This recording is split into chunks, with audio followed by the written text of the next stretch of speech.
В това видео ще ви покажа как да си напишете ника на скин. Например, аз избрах да си го напиша на Knife.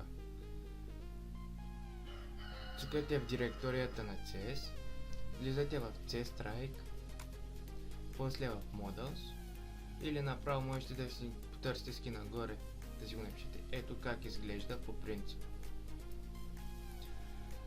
Влизате в Texture, но първо ви трябва тази програма Jets Model Half-Life Viewer.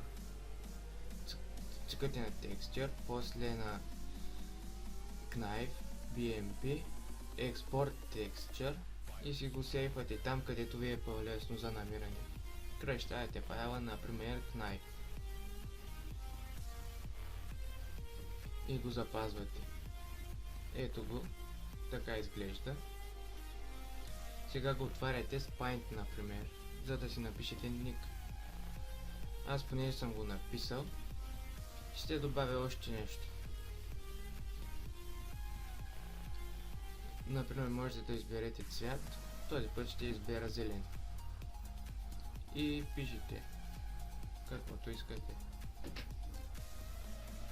Аз например ще напиша DSG. След като го напишете, можете да си го мърдате, да го нагласите, да го сложите където искате. И след това го сейфате. От тук можете да прецените каква големина да има текста, а от тук как би изглеждал, как искате да изглежда. И след като сте го запазили, по този начин изглежда. Ето, влизате на Import Texture и си го намирате. Цъкате на отвори и ето, така изглежда. Сега само трябва да го запазите. Цъкате на файл, Save Model As. Много важно е как ще напишете името. Трябва точно да се напише Knife.mdl.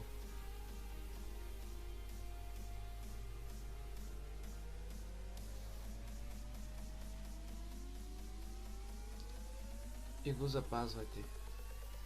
Ето, вече е готов, само трябва да си го сложите в папката на Models. Това беше от мен, благодаря ви.